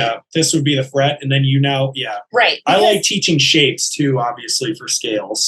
He different stuff like that. He teaches a lot of shapes, and usually we'll start rehearsals now where we do like stands corner, and he basically we sit and he teaches us some kind of something that he's learning at school, which is super cool. I love this. I don't know if Lano's going to be mad that I'm telling I just think it's funny you bring it up. Well, it is. No, it's so cool. Showboat it is. No, it's so cool because he sits there and he's like, hey, okay, so like we're going to practice scales that we practiced from last week. Like, do you remember them? Like, who remembers them and stuff? So we'll start playing them, and then he'll be like, okay, now we're going to move on to like these ones or these ones. And so like, we're almost doing like a 15 to 30 minute session with him at the beginning of rehearsals that is just going over music theory, which in a way is super cool because I'm the type of like player and stuff that I don't have a ton of formal musical like education. I do a lot of stuff by ear. And so I don't know all the rules and everything to certain things. He does, but it's almost like a great way of approaching things because he knows the rules to break them. And I just don't know the rules. So I just play and I'm like, this is fun. Like, you know, whatever. The concept was to at least like, again, to me, it's like relating back to communication. Somebody, and this is actually, sorry if I cut you off. This is one thing that I really like about our chemistry is I have been on a musical journey to learn the rules, to break them, and to follow them. And on the opposite end of the spectrum, beyond Scarlette, is Landon. And he doesn't have formal training, yet to his ear, much like yours, you end up playing and you find that, like, I look and transpose some of what Landon has written, and I'm like, well, you're in B major, you're in G major, you're in this major, but then you go into a bode here, you're using an accidental here. And that's why the stands corner is nice, because right now we're going through the 5 positions of G major and the relative minor E minor. And that way we get to have that communication. We're like, okay, when we're in this key, these are the notes we're playing. This is the positions on the fretboards. This is what I can use to harmonize. Here's the relative fifth and everything. It comes in hand. Like, it's very helpful. Piece by piece, we're getting there. And it's fun. It's just another bonding moment, too. And I think it helps him, too, because when he's teaching it to people, then it's also making him rethink things, too. You know, like, for me personally, I sometimes learn the most when I'm teaching other people. I'm like, oh, yeah. It's true. Yeah, you get to revisit the material. I think that's been really helpful, too. And it's been great for me. Fun. Yeah, it's been great for me because I'm learning more than I ever thought I would, so... I think, like many things that you guys have said, it's just another example of how you guys all help each other out and improve each other. You know, you share what you have, and I mean, that's so awesome. Stan, when did you first start playing music? When did you first get into it? That's okay. So I play guitar, piano, and I am learning drums. I like branching. Just in case. I'm kidding. I'm kidding. Standing was right in the beginning of COVID. I started learning how to play drums because I wanted to learn how to play drums. I love Rush, so spoiler alert. Neil Peart. You know, I guess you couldn't have figured that one to happen. But so I wanted to learn how to play drums. everybody pitched in for my birthday, got me an electric set, started self-teaching myself. I'm right now taking lessons. Nice. When I was 15, I told my dad, I want to learn how to play guitar. I loved Metallica, Megadeth, Iron Maiden, Anthrax, all that good stuff. And so I got a guitar for my birthday. I started learning how to play, and I was like, well, I don't need lessons. I'll just start reading tabs. I'm just going to learn how to play Metallica, learn how to play all this stuff. Mm-hmm. And I started doing that. And my dad was like, no. He came from a very, strict Catholic family. Going to bring that up because my grandmother played organ for 5 churches. Mm-hmm. And she had a music degree. Amazing. So when I started taking guitar and I started doing it myself, my dad and my grandmother were like, no, we're giving you a guitar. So they found me a guitar teacher. And to be honest, I'm actually extremely happy they did, because how I learn, and I can give a lot of props. There are plenty of musicians that have never read a note, that have never learned classically, that have never taken a lesson. There are plenty. And I mean, you have worked harder than me. My hat's off to you. Like, that is fantastic. I would not be who I am today if I didn't take lessons. Like, mm-hmm. And the thing that's interesting is my guitar teacher, his name was Jack Hammond. He taught me theory, but like how I was mentioning, when you look at the fretboard, 3, 5, and 7, starting from the E string, it's G, A, B, C, D, E, F on the 7th or on the 8th. He taught me the tricks, like, which you can learn, like when you look at tabs or when you look at the fretboard, how you look at how scales are laid out. He taught me the patterns. Here's your G major scale. Well, if you slide it 2 frets, there's A major. If you slide it 2 frets, there's B major. Slide it 1 fret, there's C major. So I didn't really my brain didn't take it as a theory approach. My brain took it as, oh, you tell me it's a G. Here's where I play the shape. Here's a G major. Here's an E minor. Here's this pentatonic scale. I learned this bar chord. Here's this chord. Here's this chord. When I was like 19 or 20, it hit me like a ton of bricks. I was like, man, I love music so much. I love metal. I love everything. Why am I not taking piano lessons from my grandmother? Oh, nice. So I started taking, downtown Chicago. That's where she lived. I started driving there 30, 40 minutes away. And, oh man, she was so strict. May she rest. Literally just trying to play Hammond studies or just trying to play a scale on piano, and like you just get your hand cracked. Like, no, that wasn't the right form. And I'm like, oh my God, grandma. Wow. I do appreciate what she did though, because me going into school for music theory, I can read notes. I can play piano. I can play pieces on piano. I can sight read and play guitar now by sheet music. Like, and it's kind of nice because I like saying, which a lot of people agree with, the piano is a great way to like digest and understand theory.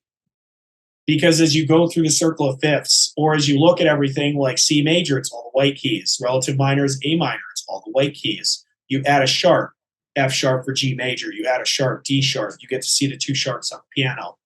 It's been a wonderful journey, honestly. I'm in no way I am obviously, guitar is like my main function. I wouldn't say that I'm crazy at piano. I can write some melodies, play chords, play in some keys, but not not going to say I'm like a wonderful pianist. I mean, I can learn things, but I mean, it's been a journey, and it's been a lot of fun. And I think that's why I appreciate learning drums, because drums is it's a different animal. It's a totally different. He's pretty good at drums though too, because I mean, for a while we tried. We were gonna change up our configuration a little bit in TimeScar because we were having such a hard time finding a drummer. I did learn how to drum one of our songs. So yeah, so he started drumming for us for a while, and it was pretty cool. But we felt like we were missing something. We were missing him on strings. We really were. Yeah. And it would have worked out probably okay, but I was like, it's just not the same. You know, so I'm really glad that you're doing the string thing. I'm glad too. I mean, I enjoy guitar more, but I have a very big respect for drummers. Totally. Yeah. Oh yeah, me it's a too. journey. I couldn't It's even fun. imagine. Don't even try to put me back there. Be sorry. Don't learn music either. So don't put me Yeah, back all of there us are like, we wouldn't do it. So Yeah. No, that's really cool though, man. Really cool. So, really musical life by the sounds of it. It's a real passion for you, and awesome about your grandma as well. Absolutely, yeah. Everybody has their own journey. And like you kind of mentioned, it's how you get there. It's what is everything filled with. Whether you're learning from a family member, whether you're learning from a friend, whether you're self-teaching yourself, going to school. Yeah. It's going to be like any hobby or like any career or lifestyle. It's going to be what you make of it, and what you want from it. Mm-hmm. And I played piano, and honestly, like I said, when I first met them, I kind of, like when I moved out here, I was in a couple bands in Illinois. And when I moved out here, I didn't even have a band for the first 3 or 4 years I was out here until I met TimeScar. And it was sad. I kind of walked away from music. I had a lot of other things going on, but I'm very happy.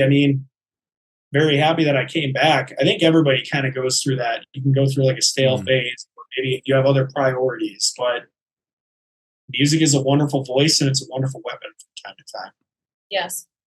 Amazing. I love that. That's a great quote right there, man. I'm with you. And in a way, taking that time out, I guess you trying to find yourself in a way, and to have come back to music, it makes it all the more powerful, I suppose. It does.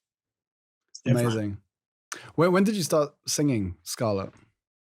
I started singing really young. I started doing choir in school. That was kind of my thing. And so in elementary school, I remember, wearing the cute little white shirt with the bow tie that wasn't actually so cute. And singing, and singing in elementary school. So that's kind of where I started. And then I just kind of continued on being in like singing groups and choir in school and things like that. So that's kind of how it all transpired for me.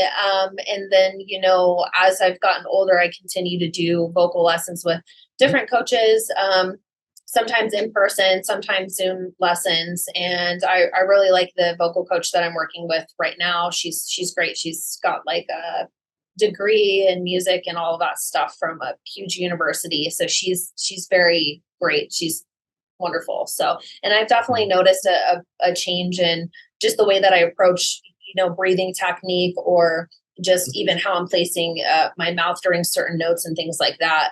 Just really getting into the nitty gritty of certain things that you didn't really get to experience when you were in like choir in school or singers and things like that. Like this is really getting into the thick of it. And I really enjoy that. So yeah. And you mentioned you were in a band before TimeScar as well. Were you doing lots of bands and stuff in the past? So in high school, I was actually in a black metal band. Nice. And I did like some vocals and a little bit of keyboard in that band. And then after that, I did more of like just a hard rock kind of band before TimeScar. But really, metal's always been kind of something that I wanted to do, like melodic metal. And so it's been really great. And then like as far as bass goes, I've had guitars and stuff like that I've always kind of just messed around on, nothing like super serious, but learning like, some intros to Metallica songs, like everybody does. And some things like that have always kind of piqued my interest a little bit. But I think it wasn't really until like I started playing bass that I actually like fell in love with playing an instrument. And, I do enjoy playing guitar, but it's just funny because now like the other day I picked up my electric guitar over there and I was like kind of playing around on it. And I was like, how does anybody like fit their fingers? And like, it's so tiny. Yeah. I feel like it's like a little tiny little space. Like there's no room for anything, so it's like, so like now, playing my bass and stuff, I'm just like, just feel so like natural and fun. And, Have you ever tried to play a 4-string bass? No. Because I have a similar issue ever since I started playing a 7-string. Anytime I play a 6 string electric neck. I'm like, oh my goodness. It's so thin again. Yeah, I do that same thing, man. Yeah, I know what you mean. You have to like readjust. Yeah, I don't know what to do with this. So and then I started playing bass in like it's been about a year and a half. Close to 2 years now. So wow, you've done great. I just make sure I try to put the time in, usually like at least 15 to 20 minutes a day. And then of course I get a lot of practice in with them because, I meet up with them 3 or 4 times a week, and there are some times where we're just playing for hours. And, it's like at the end of that, I'm just like, I've never experienced hand cramps this bad in my life. Oh gosh, this is nuts. And so, it's been really great to have them because they kind of are, like that's normal for your hand to feel like, shit after you play for like 2.5 hours. Yeah, just keep stretching. That's all right. So it's really great because I can just, instead of just solely picking it up on my own and not having people to bounce ideas off of, or, hey, is this how people should do it, or, or whatever.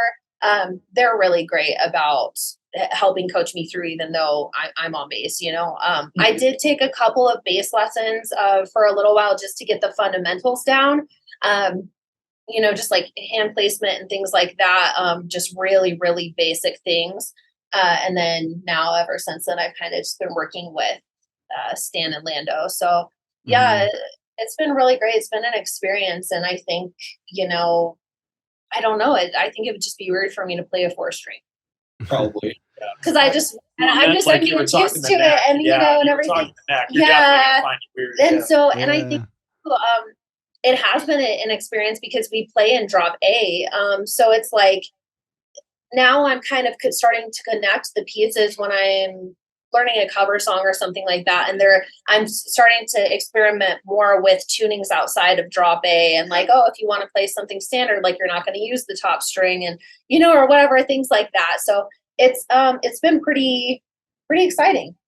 Really, it's been pretty exciting. Really, and I think they've probably seen a lot of different ebbs and flows with like how I've come and progressed and things like that. You've progressed a lot. We've definitely noticed a lot. So it's been an experience for all of us, really. Learning is always fun, especially with things that we actually care about. I'm kind of very nerdy with music, so I'll be honest about that. Mm-hmm. Yeah, we're all huge nerds. It's fun to learn things that are hard or challenging or at least different. Yeah.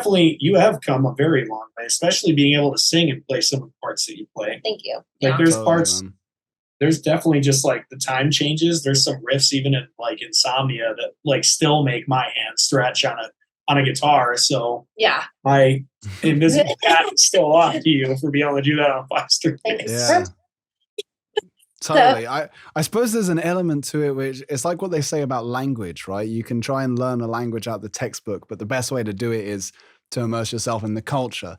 That's kind of what it seems like with playing bass. Is like you could start learning how to play bass, but you're in the band and you were already immersed in this and living and breathing this. And you got a 5-string bass. I don't know, people probably don't typically start on a 5-string bass, but you've been given it, and like you're in this context, and the fact that you're thrown into the thick of it, you just do it. It's awesome. Yeah, it's been so much fun. I think it's been fun because I could tell that you love it. I do. It's great. Like I understood what you meant when you said earlier, when you were like, "Yep, I'm just here singing," and like you guys can rock out together and play it. Like you just felt like naked in a sense, like you're not doing anything else. Get the tambourine.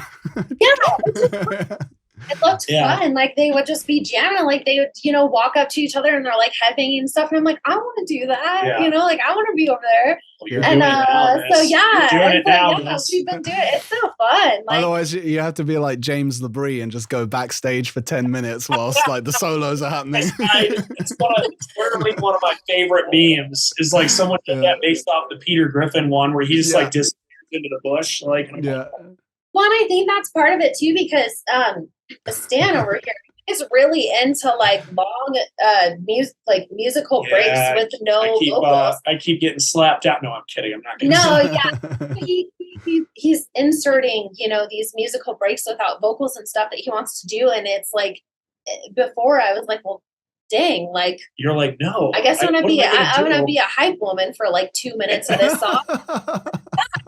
But like I want to be a part of it. Yeah, and now it's just so much fun because now we all get to jam certain parts together, and I'm like, yeah, feeling it, vibing. We don't have much room in the time cave, but we still get to run around a little bit. Yeah. So that's awesome.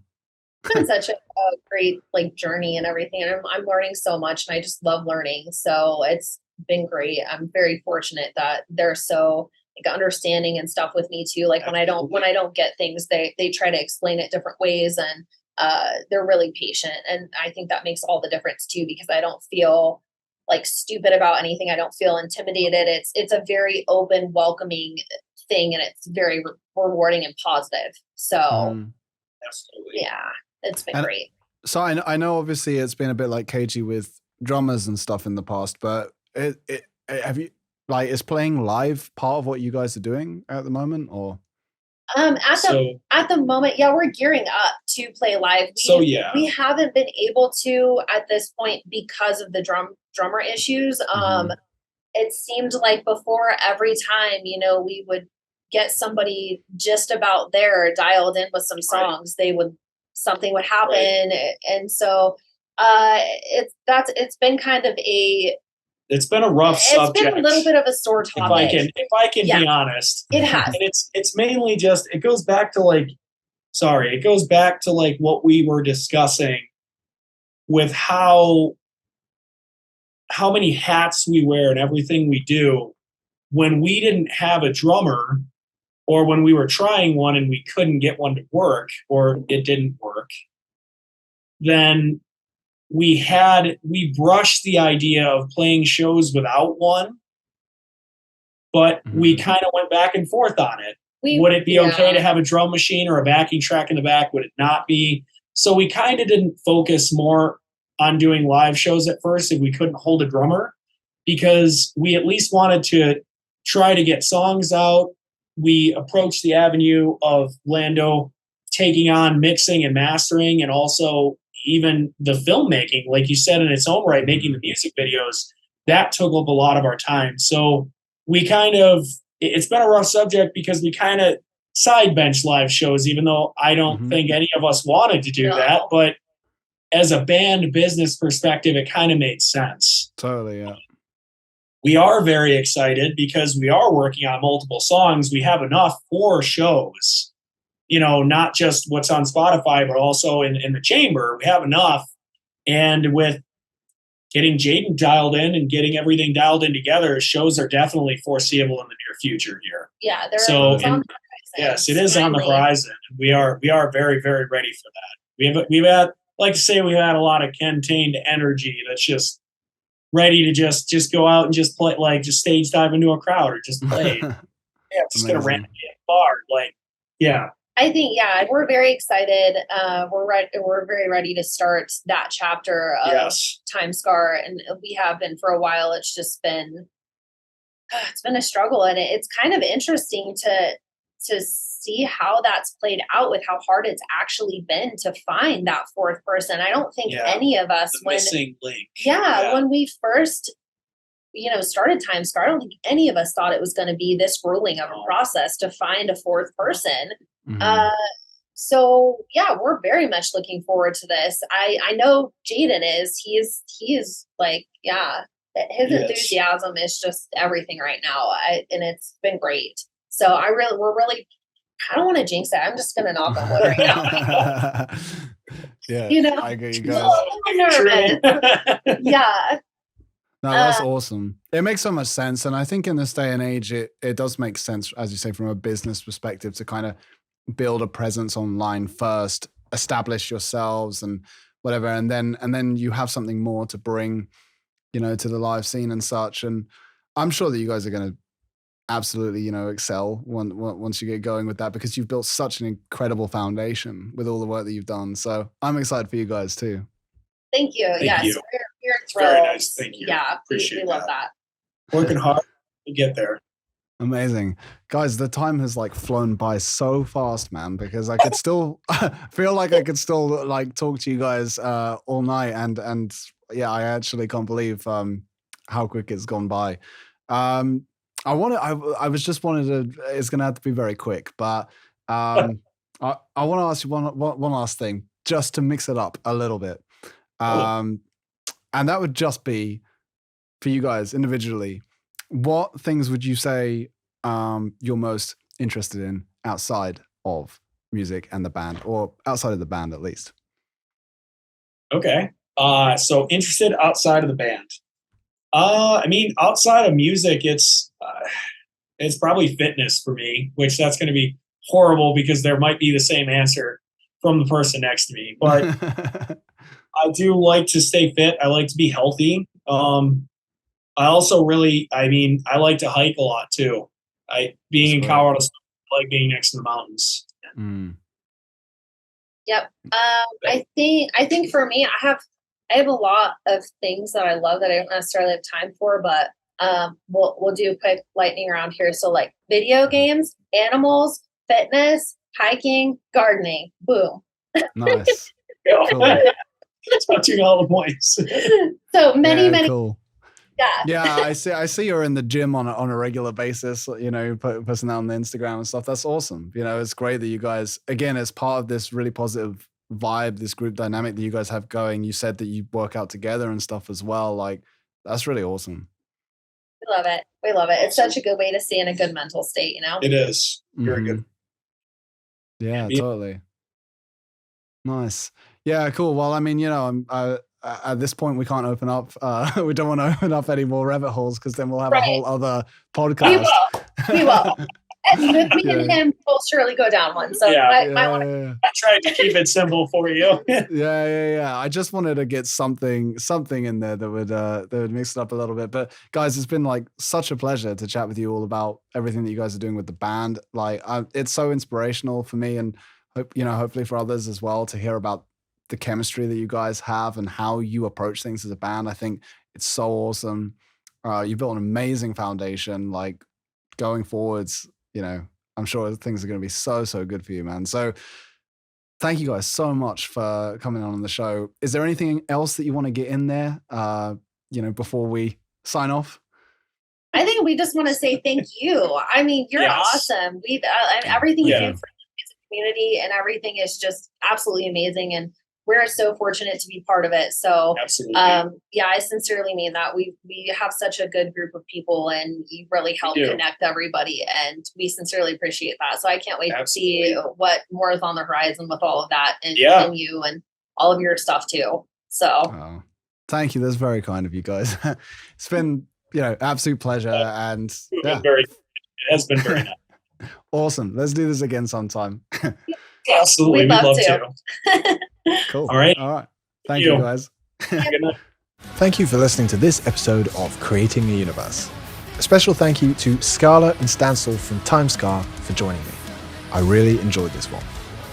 Be sure to check out TimeScar's links at withkoji.com/@TimeScarBand. Links will be in the show notes. That's all for this one. I'll see you next time.